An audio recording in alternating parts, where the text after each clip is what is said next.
Bueno, pues buenas tardes. Quiero agradecer mucho a la Universidad de Londres por esta iniciativa, a la maestra Marisol por invitarme. Voy a silenciar todos los micrófonos y a compartir mi pantalla. Si van teniendo dudas, si quieren las apuntamos en el chat y al final dejamos un pequeño espacio para responder preguntas.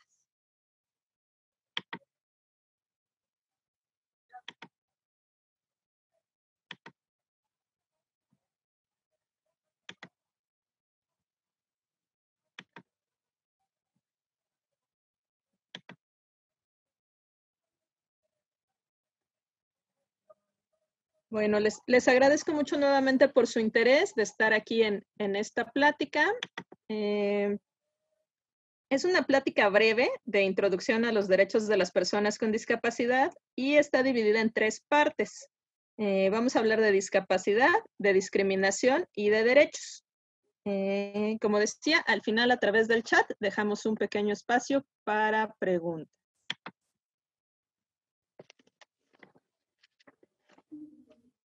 Para iniciar, haremos un breve recorrido en lo que es la historia de los paradigmas existentes en relación a la discapacidad.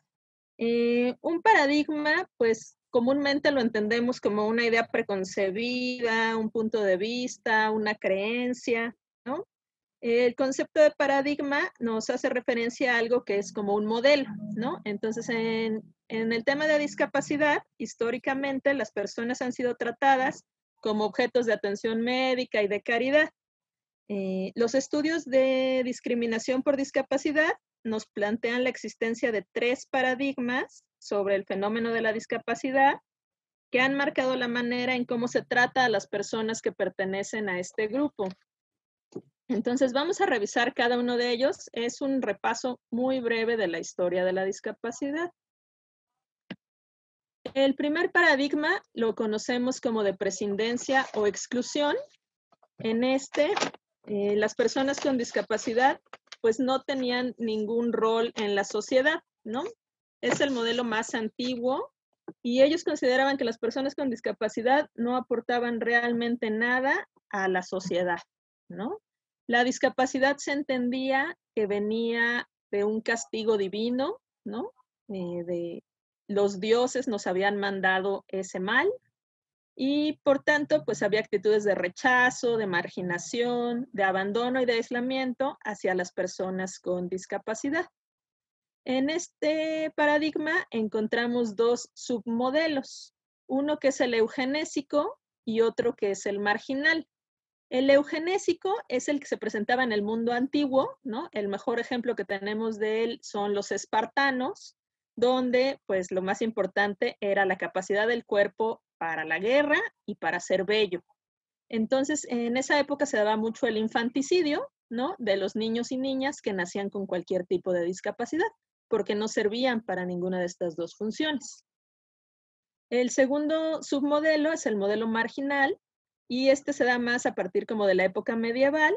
Con la expansión del cristianismo se empieza a generar la existencia de asilos y hospitales donde se cuidaba a las personas con discapacidad y ellos empiezan a tener un rol social pero muy, muy limitado, que es pues ser los receptores de los milagros y pedir limosna, ¿no? Entonces, en estos modelos, pues como ven, las personas con discapacidad son muy rechazadas. El segundo modelo es el que conocemos como médico asistencial o rehabilitatorio. En este la discapacidad pues se entiende como una enfermedad, ¿no? Entonces está ligada a una condición de salud física, mental, intelectual y por tanto la solución tiene que ser una solución médica, ¿no? La discapacidad se considera un problema y sobre todo es problema de la persona que la padece, ¿no? No tiene que ver con el resto de nosotros. Las personas con discapacidad sí se acepta que se integren a la sociedad, pero siempre y cuando pues ellos logren curarse o rehabilitarse, ¿no? De lo contrario, pues siguen siendo rechazados.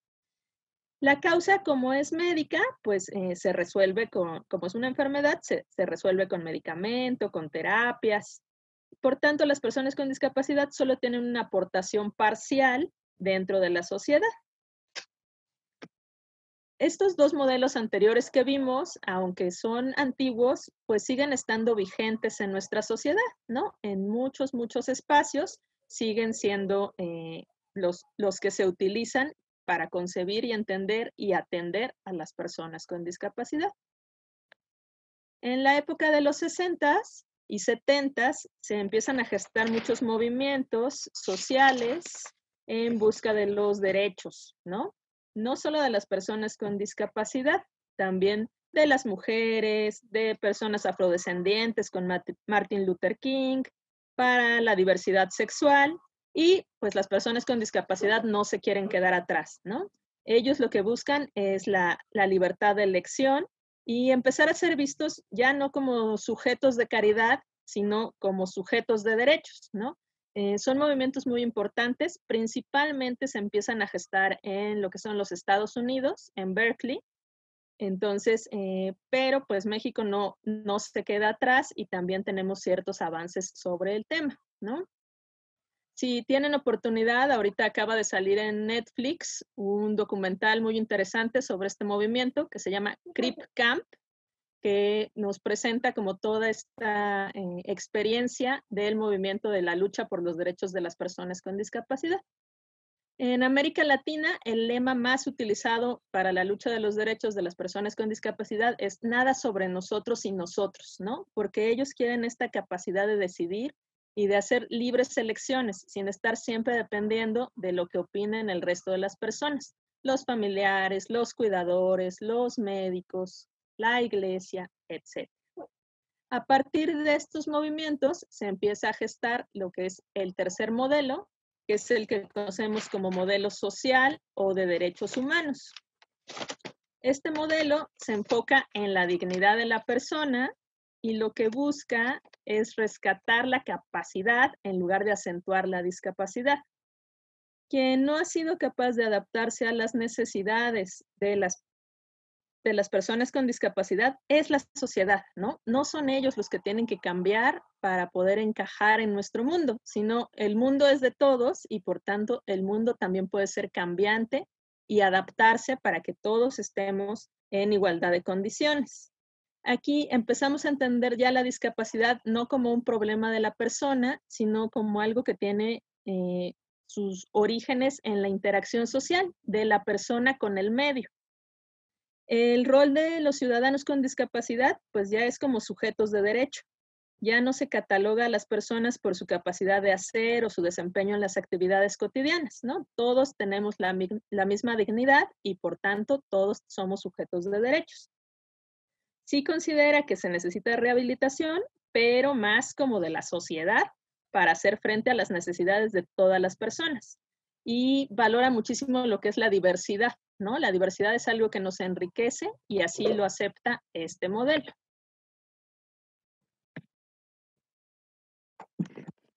A partir de este modelo, podemos generar nosotros lo que es una definición de discapacidad, ¿no? En el modelo social, entendemos que la discapacidad es un concepto que ha evolucionado a lo largo del tiempo, pero actualmente la entendemos como el resultado de la interacción entre la persona con deficiencias y limitaciones que pueden ser físicas, intelectuales, sensoriales, y las restricciones debido a barreras, tanto en la actitud como el entorno, ¿no? Lo que decíamos, que no estén adaptadas las banquetas con rampas, que en lugar de escaleras haya elevadores, pero también la actitud, que las personas seamos aceptantes y podamos no solo respetar esa diversidad, sino valorarla. Y estas barreras evitan la participación plena y efectiva en la sociedad en igualdad de condiciones con los demás. Esta es una definición que viene en la Convención sobre los Derechos de las Personas con Discapacidad y resalta la construcción social de la discapacidad. No es más un atributo de la persona, sino el resultado de la interacción entre estos factores. Entonces, hasta ahí hemos avanzado con el tema de discapacidad. No sé si tengan alguna duda de esto. Si no, vamos a avanzar a lo que es el tema de derechos humanos.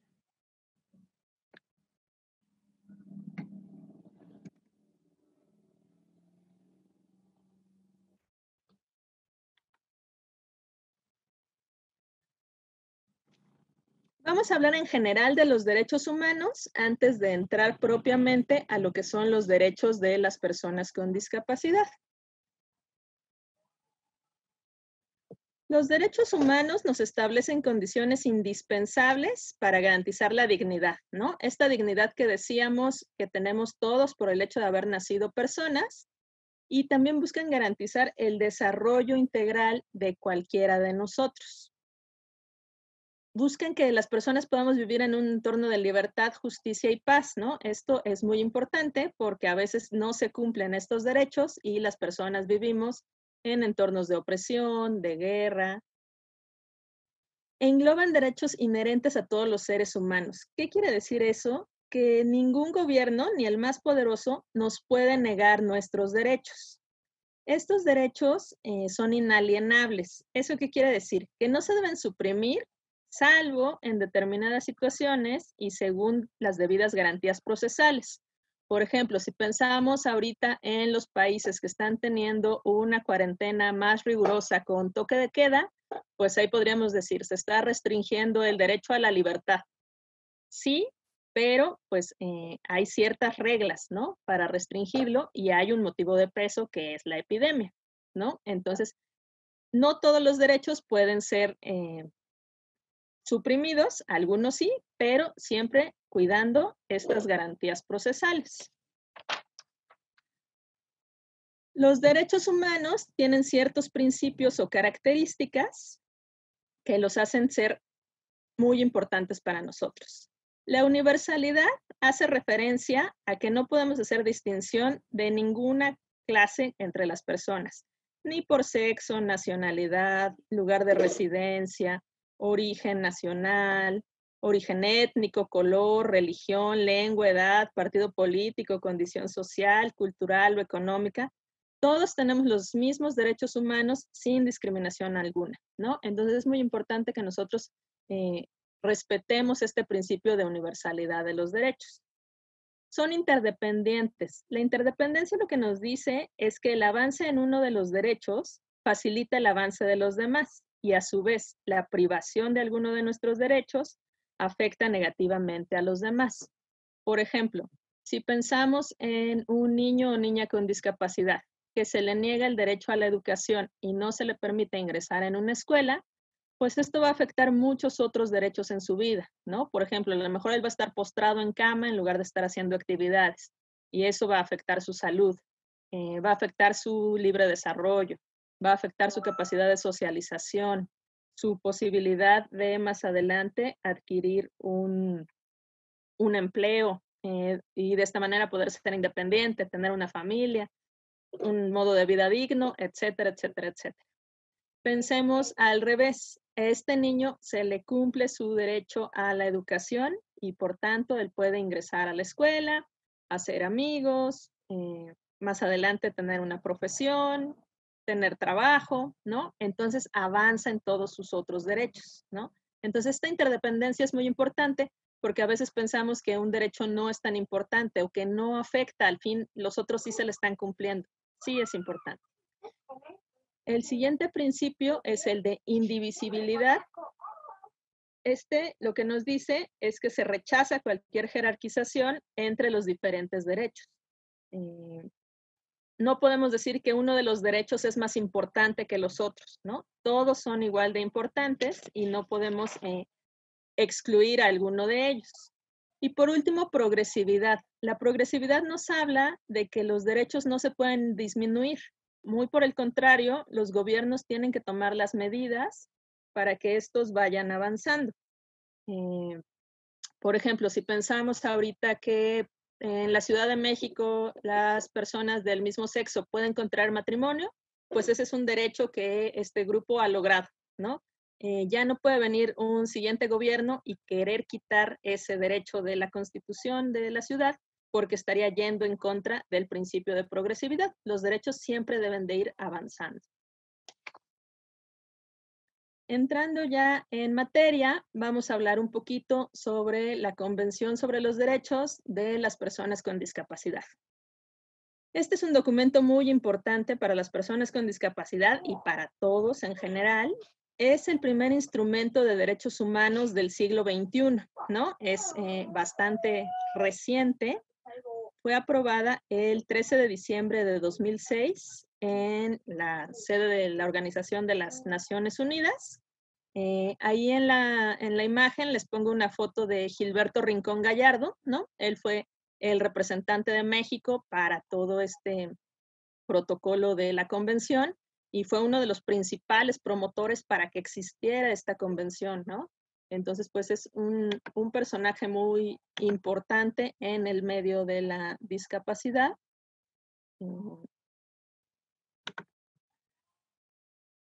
La convención, su objetivo es proteger los derechos y la dignidad de las personas con discapacidad, ¿no? Y en esta convención es donde podemos empezar a ver este cambio paradigmático de las actitudes y enfoques respecto de las personas con discapacidad. Como habíamos mencionado cuando hablamos de los modelos al principio de la sesión, pues es cuando se cumple este tercer modelo social o de derechos humanos, ¿no? Cuando se puede ya establecer todo esto dentro de un documento, como es la convención. La convención tiene 50 artículos que recogen derechos de todo tipo, civil, político, social, económico, cultural, y tiene también un preámbulo, que es justo donde encontramos esta definición de los derechos de lo que es la discapacidad. Es un tratado internacional, ¿no? Es uno de los tratados que más países han firmado en el mundo, ¿no? Y entonces eso es algo muy importante porque protege y asegura los derechos de todas las personas con discapacidad. Nos reafirma que las personas con cualquier tipo de discapacidad deben poder gozar de todos los derechos humanos y libertades fundamentales. Dentro de las personas con discapacidad, pues también hay ciertos niveles de discriminación, ¿no? Algunos tipos de discapacidad han logrado conquistar más derechos que otros y eso no está bien. La convención lo que nos dice es todos los derechos para todas las personas con todos los tipos de discapacidad.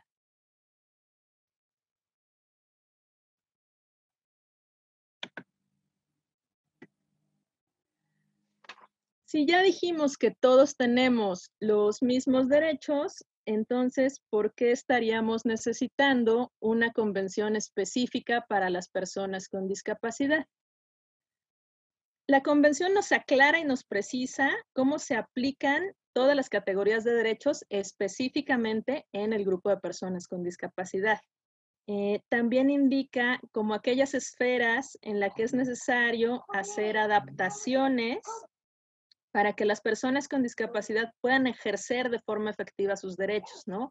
A veces en la teoría estamos muy avanzados. Ahorita yo les decía que México pues fue de los países promotores de la convención, pero si luego nos queremos ir un poquito a la vida cotidiana, vemos que tal vez el haber ratificado este documento y el haberlo promovido no necesariamente quiere decir que nosotros lo estemos cumpliendo de manera cabal.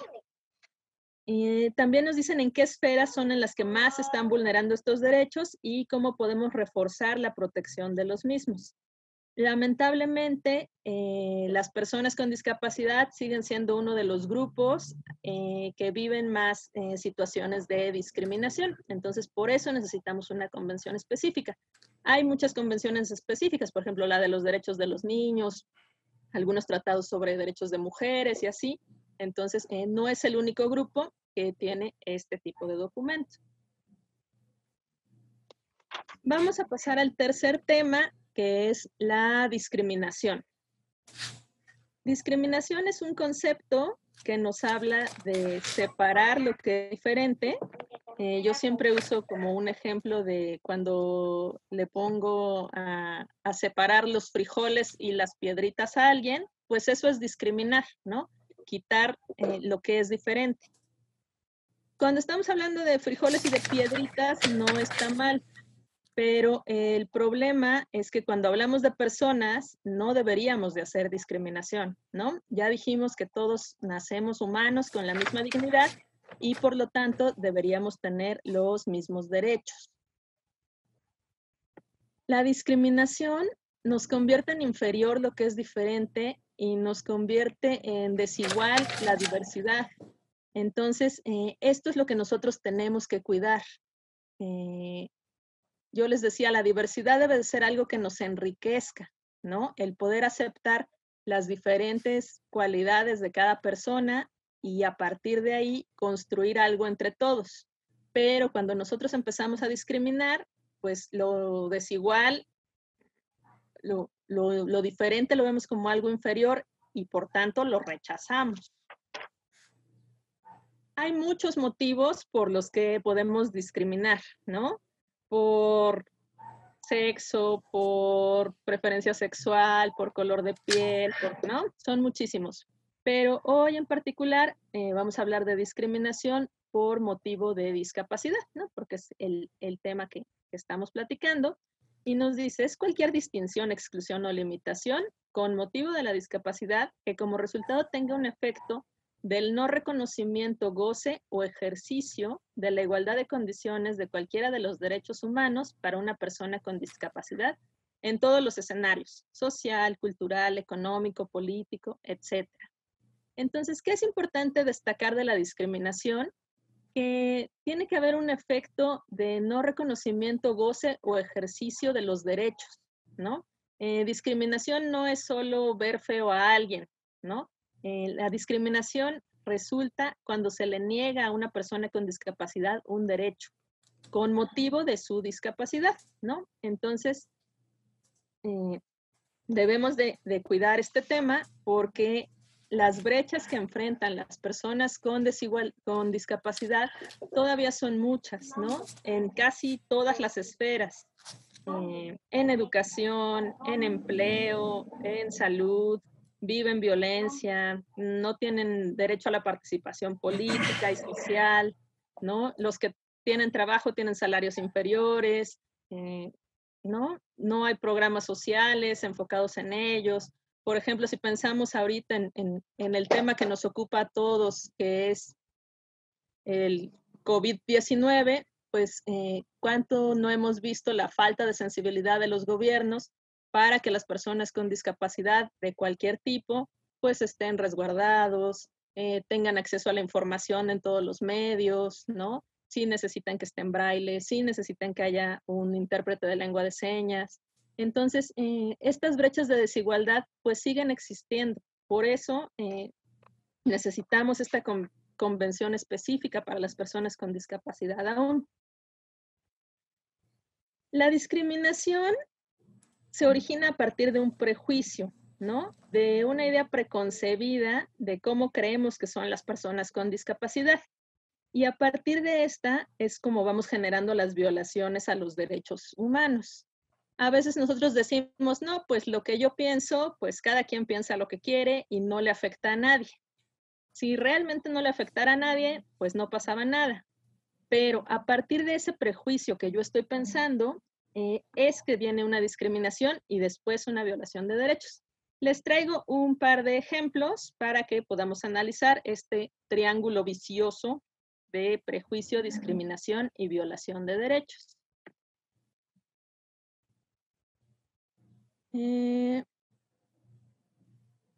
Una de cada 7 personas, de acuerdo, esta información viene de la Encuesta Nacional sobre Discriminación, la ENADIS, es de 2017. Nos dice, una de cada 7 personas rechaza a las personas con discapacidad en los ámbitos de vivienda y familia. La pregunta o las preguntas que hace la ENADIS en torno a este tema son, si la persona le rentaría un cuarto de su casa a una persona con discapacidad, 1 de cada 7 dice que no. O si la persona estaría de acuerdo en que su hija o hijo contrajera matrimonio con una persona con discapacidad. Igual, 1 de cada 7 nos dice que no. Uno podría pensar, pues, ¿qué importa, no? Cada quien sabe lo que hace con sus hijos y cada quien sabe qué hace con los cuartos de su casa. Pero esto se traduce en discriminación cuando nosotros vemos que en la escuela asisten el 97% de los niños, niñas y adolescentes de 6 a 14 años en México están escolarizados. Pero los niños, niñas y adolescentes con discapacidad, únicamente el 80% está escolarizado. Entonces, esta discriminación pues nos está marcando ahí 17 puntos de diferencia, ¿no? Entre niños y niñas con y sin discapacidad.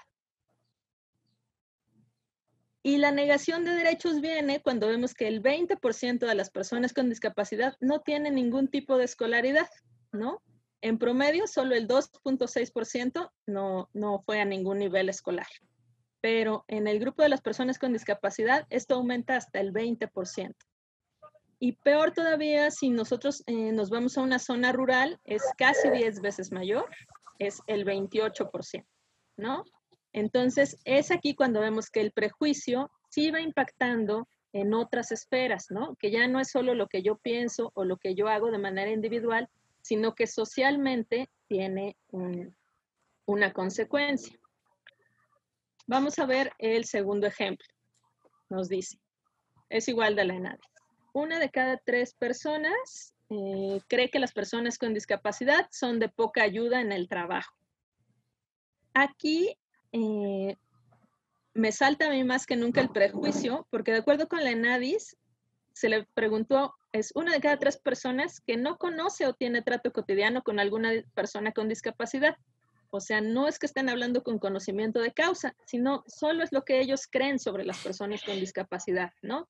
Que son de poca ayuda en el trabajo. ¿Esto qué consecuencias trae?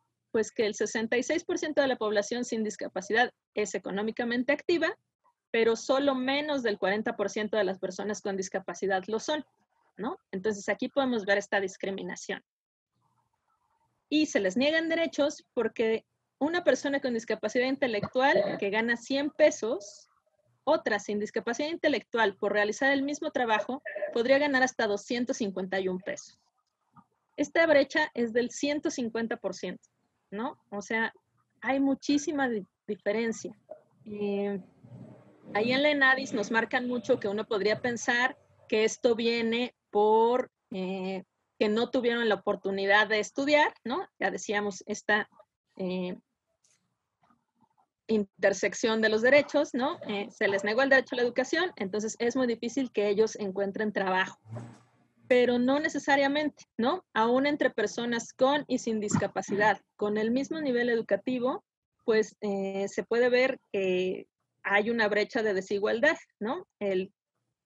Y también a esto se suma que las personas que sí están empleadas, de ese casi 40%, pues por lo regular tienen empleos con una baja remuneración y que son de un bajo nivel, ¿no? Les llamamos trabajos manuales no calificados.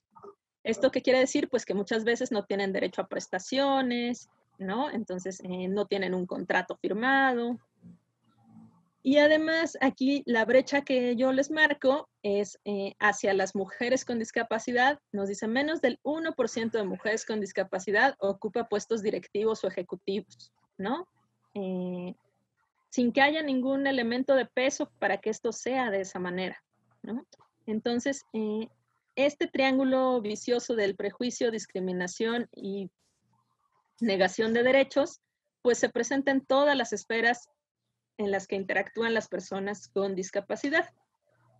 Como les decía, esto se agrava en muchas ocasiones por factores como el género u otros. Entonces, el último tema que vamos a ver es este de interseccionalidad, ¿no? La interseccionalidad es una teoría, ¿no? Que nos dice que varias categorías que pueden ser motivo de discriminación, si interaccionan, ¿no? Si se juntan, pueden provocar una situación de discriminación agravada. Y esto nos sucede que no tomamos en cuenta las necesidades reales de una persona con discapacidad, ¿no? Entonces decíamos, puede ser una persona con discapacidad y además tener otras situaciones que le generen discriminación. Yo aquí les pongo pues todo un abanico de situaciones que pueden generar discriminación y que tienen interseccionalidad con la discapacidad, ¿no? Como puede ser la edad, el sexo, el hablar una lengua indígena, su situación migratoria, su preferencia sexual, ¿no? Ahora sí que hay muchísimas causas. Entonces, cuando nosotros trabajamos en la búsqueda de los derechos de las personas con discapacidad, pues no hay que perder de vista este tema. Incluso, como les decía, el tipo de discapacidad pues puede influir en los derechos a los que a veces tienen acceso las personas con discapacidad. resulta que no es lo mismo ser un hombre de mediana edad, de clase alta, de piel blanca, con estudios de licenciatura, con discapacidad motriz, que ser una adolescente perteneciente a un grupo indígena, con piel oscura, de escasos recursos económicos, que no sabe leer y escribir, que está migrando y vive fuera de su lugar de origen y además tiene una discapacidad intelectual, ¿no? El nivel de discriminación que vivirán estas dos personas seguramente va a ser muy diferente, ¿no? Por lo regular, lo que es la discapacidad motriz y sensorial tienen menores niveles de discriminación que la discapacidad intelectual o psicosocial, ¿no? Entonces, no hay que perder de vista este tema. Les he venido pintando un panorama un poco sombrío, pero pues esta parte final de la sesión es un poquito para recobrar la esperanza. Está en nosotros hacer un cambio, ¿no? La inclusión es algo que se aprende a incluir y a no discriminar. ¿Puedes cerrar los micrófonos? Es que hay alguien que no lo cierra. Por favor.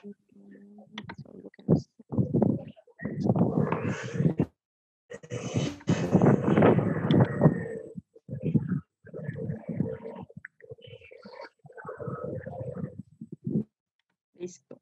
Hasta abajo donde ya participa.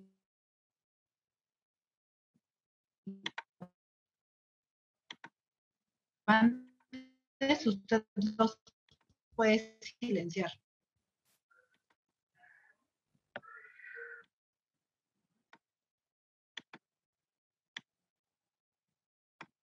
Ok, entonces les comentaba que afortunadamente el tratar a las personas con equidad, con igualdad, sin discriminar, pues no necesariamente viene precargado en nosotros, pero lo podemos aprender.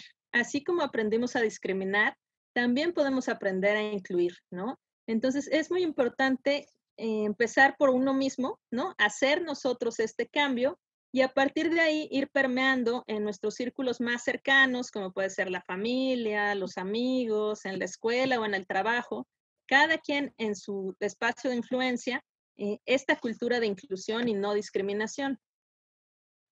Entonces, de esta plática, pues hay un poco de tarea. Yo lo que les pediría es que cada quien pudiera elegir una acción en su vida para contribuir a garantizar los derechos de las personas con discapacidad. Esta puede ser tan sencilla como cambiar la manera de expresarnos, ¿no? Dejar de usar términos como el cojito, el cieguito, el tullido, el mongolito y empezar a hablar correctamente, decir persona con discapacidad. Algún cambio en su rutina diaria, en sus relaciones interpersonales, ¿no? Piensen ustedes cuántos amigos tienen que sean personas con discapacidad. Muchas veces esto viene justo como decíamos desde la escuela, ¿no? Nuestro grupo de amigos pues es con quienes asistimos a la escuela o con quienes trabajamos. Pero si en mi escuela y en mi trabajo no hay ni una persona con discapacidad, pues darme yo a la tarea de buscar, ¿no? Expandir mi círculo social y en mi área laboral, ¿no? Para los estudiantes que están tomando este curso, pues cada quien desde su trinchera, desde la carrera o maestría que están estudiando, ¿qué puedo hacer yo para impactar en la vida de las personas con discapacidad y que logren sus derechos? Las que estudian educación, pues de qué manera hacer la inclusión escolar. Si alguien es arquitecto, pues cuando yo construyo un edificio, ser sensible a esa parte de poner rampas y que sea accesible, ¿no? Cada quien sabrá en qué parte de su chamba puede hacer modificaciones para que todos tengamos los mismos derechos. Les dejo esta frase que a mí me gusta mucho, es de Kofi Annan, que fue secretario de Naciones Unidas, y él nos dice, los derechos humanos son sus derechos, ¿no?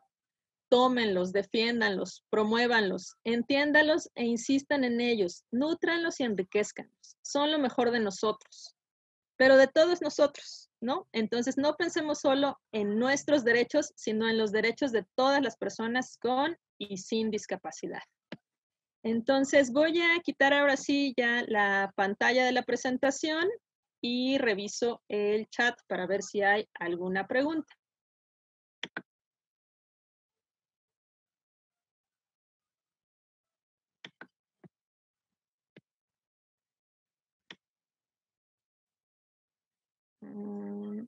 Entonces, el doctor Mario nos dice, importante citar a Martin Luther King, pero también a Malcolm X, claro, ¿no? También es una figura en la promoción de derechos. La Suprema Corte nos habla de la dignidad humana. Ok. Y la Constitución del pueblo mexicano. Ok.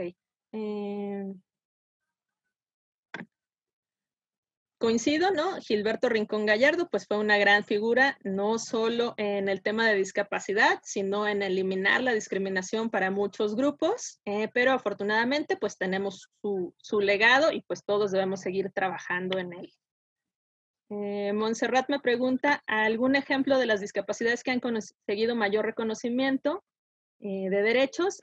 Como les decía, pues en general, lo que es sobre todo discapacidad motriz, si veían estas imágenes que les ponía yo del movimiento de derechos humanos, la gran mayoría eran personas que tenían secuelas de polio, lesión medular, espina bífida, ¿no? Entonces, ellos han sido como los principales promotores de esta lucha, pero no por ello debemos dejar atrás a los otros tipos de discapacidad, porque todos tienen derecho a tener los mismos derechos, ¿no? Entonces, debemos trabajar más como en ese tema. Les decía, actualmente la discapacidad psicosocial, que es todo lo que antes se entendía como los trastornos psiquiátricos, pues es algo que es como mucho más reciente, ¿no? Antes ni siquiera se le consideraba un tipo de discapacidad, sino decíamos, pues los loquitos, o, ¿no? Todavía en el lenguaje coloquial lo utilizamos mucho, ¿no? Entonces, como cuidar esta parte de que es un grupo que a lo mejor no ha conquistado tantos derechos, pero no lo debemos perder de vista. Nos comentan también de cursos de la Comisión Nacional de los Derechos Humanos. En efecto, tiene cursos en línea muy buenos, muy interesantes, gratuitos. Entonces, los próximos inician ahorita en el mes de abril. Pasando el 3 de abril hay inscripciones, pues hay uno en específico de derechos de las personas con discapacidad, ¿no? En el ámbito de educación, ¿alguna referencia, libro o metodología que sea importante para comprender y aplicar en inclusión estos procesos? Pues no traigo a la mano en realidad ninguna metodología, Tania. Creo que tú ya cursaste la materia conmigo, entonces te puedo como buscar algo si me mandas un correo electrónico para sugerirte alguna bibliografía. Pues es todo lo que tengo en el chat. Yo les agradezco mucho que me hayan acompañado en este espacio. Si no hay más dudas, pues sería todo por el día de hoy. Y pues ayúdenos a vivir los derechos. Muchas gracias.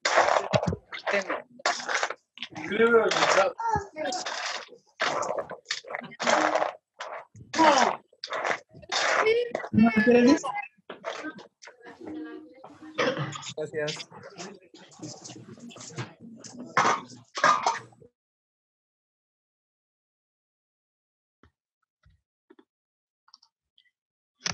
No sé si alguno de ustedes tenga alguna duda o comentario antes de concluir la sesión.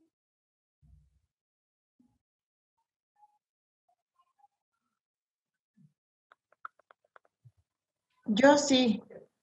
Sí, adelante.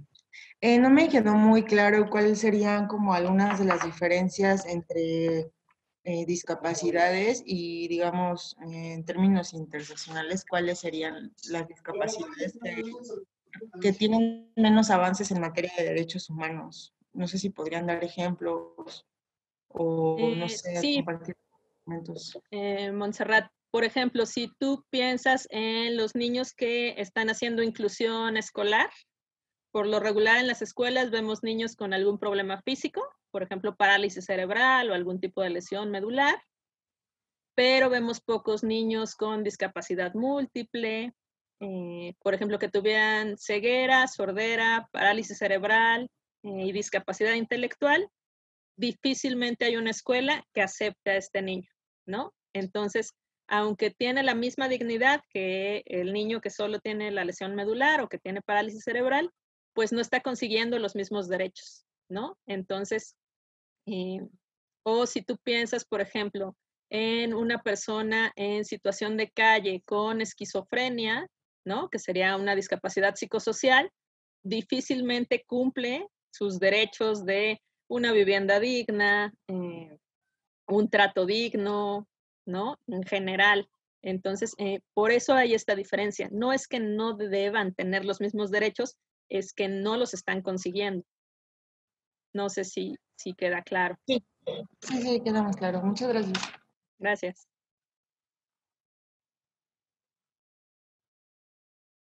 Pues les agradezco mucho nuevamente y cualquier cosa estoy al pendiente de sus comentarios. Muchas gracias, maestra Marisol.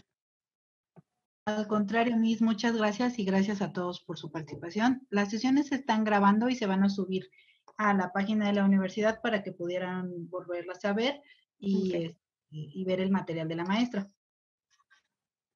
Muchas gracias por su tiempo. Gracias, hasta luego. Hasta luego.